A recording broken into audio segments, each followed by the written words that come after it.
What's going on, guys? Nick Sanchez, your car guy here, back at it again with another quick review. But before we get into it, shout out to Roger Beasley Mazda South here in South Austin for giving me the opportunity to use the vehicle. If you guys are in the market for a car and live in the Austin area, check the link in the description down below or check out mazdasouth.com. With that said, let's go ahead and get into the video.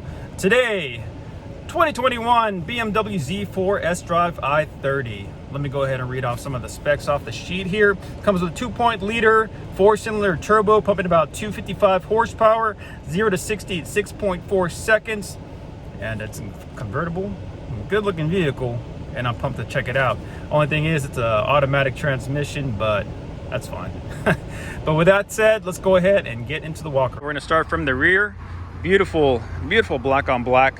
We got these 18-inch wheels with the M badging, Beamer center caps, as well as the valve stems right there, valve covers. Super clean. We got the keyless touch entry system, of course. And let's go ahead and pan around. BMW LED badging. And yeah, overall, a very beautiful vehicle. I like this grille. Now, I know over the years, the Z series has increasingly gotten bigger and bigger. I remember I wanted one of these Z series back in 2006. I think that was called a Z3, I believe.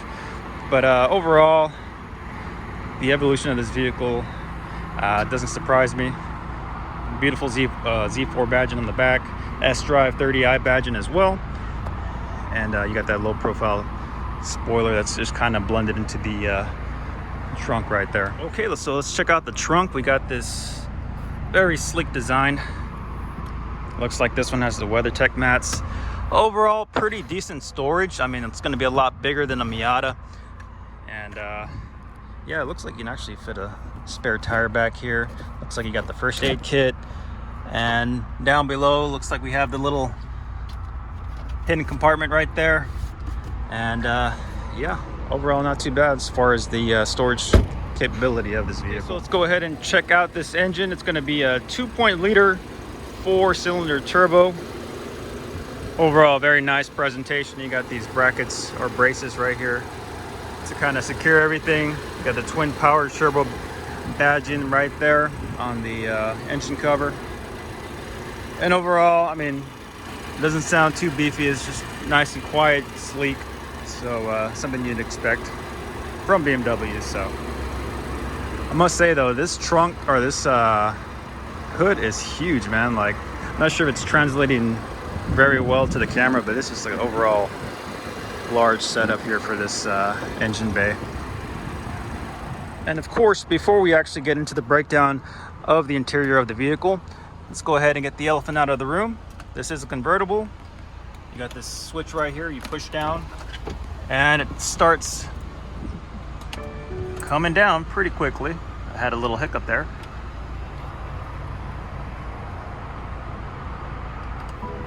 That wasn't too bad. Very smooth transition. Just hope that none of those components break, but this is what it looks like with the top down. Overall, very sleek design. And I mean, I like the way this looks a lot. You got the quality seating you can see with the stitching. And yeah, this black on black top really which makes it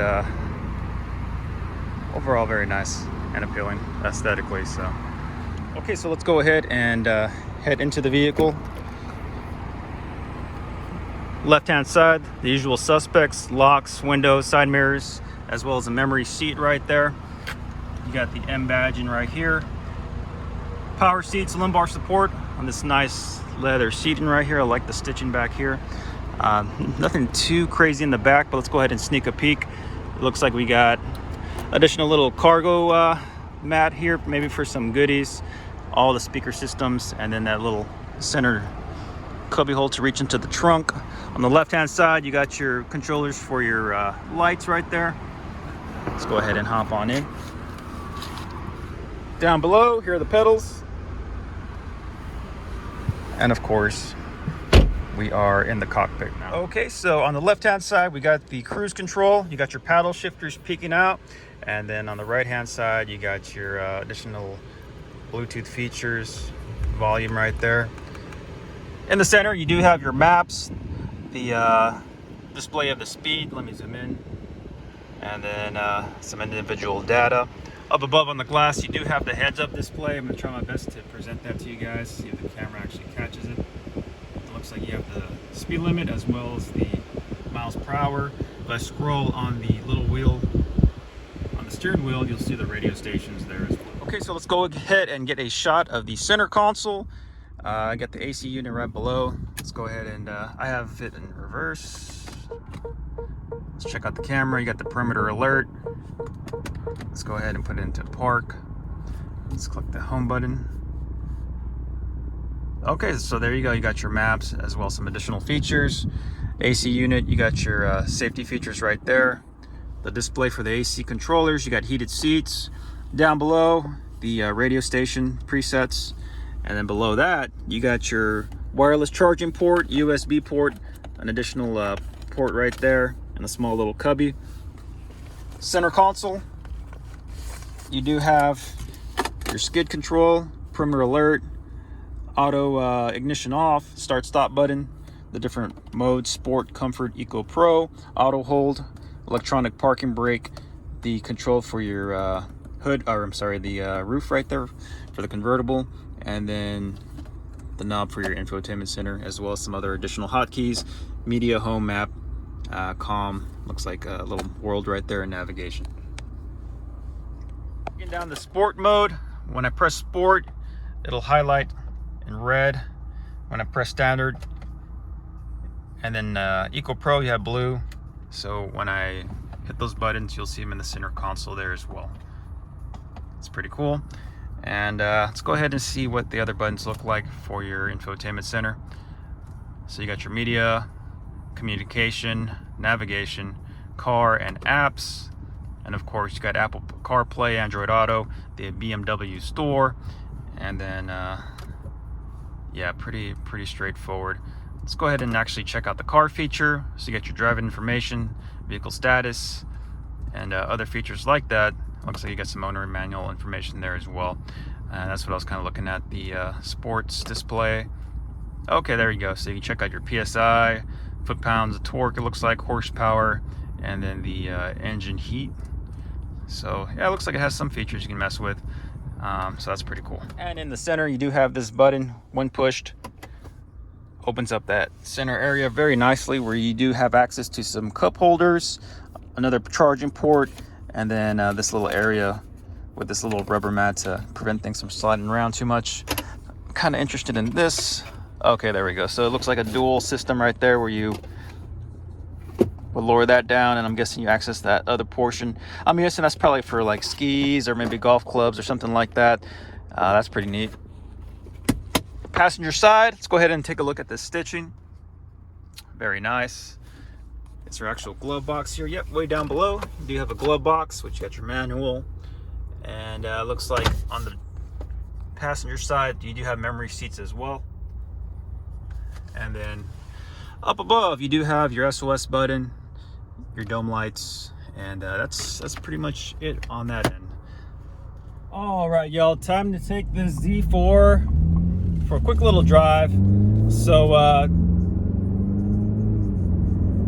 first thing I noticed, I mean, it's not going to be a race car, it's a roadster, so my camera's a little off-centered, but sorry about that. But it's not terribly slow, it's pretty good. Got a little bit of traffic in front of me, so I can't really punch it as much as I would like, but overall I like the seating, I like the comfort of it. Normally little roadsters tend to be a little cramped, like the Miata, which I've owned one, so this is actually nice. I feel like I actually have some space in here to relax and actually do like a long distance drive, because the Miata, don't get me wrong, it's a fun little car, but I've been on the road trip with maybe 6 to 7 hours at a time.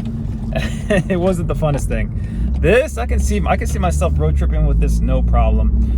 I've got a truck in front of me, so kind of impeding the flow of this video. Let me get around them. I do like all the modern safety features. I mean, you got your blind spot, you got your lane keep assist, as well as the heads-up display. It's just so nice to have. You know, when I first was introduced to heads-up display, I thought it was just a gimmick, but the more and more I drive these modern vehicles, I just like it. It's so nice to have, especially the speed of the street right there in front of you. Because, you know, I'm pretty sure you've been like me, where you're driving and you're like, hey, what the hell's the speed for this street? And there's usually a cop right behind you when you're asking yourself that question. But overall, I like the comfort. The seats are pretty good. I mean, you know, it's not a lazy boy, but I'm feeling pretty comfortable in here. I love the look of the vehicle. I think it looks pretty aggressive, pretty mean, and that's always important. For the top down, I will not have that experienced here today.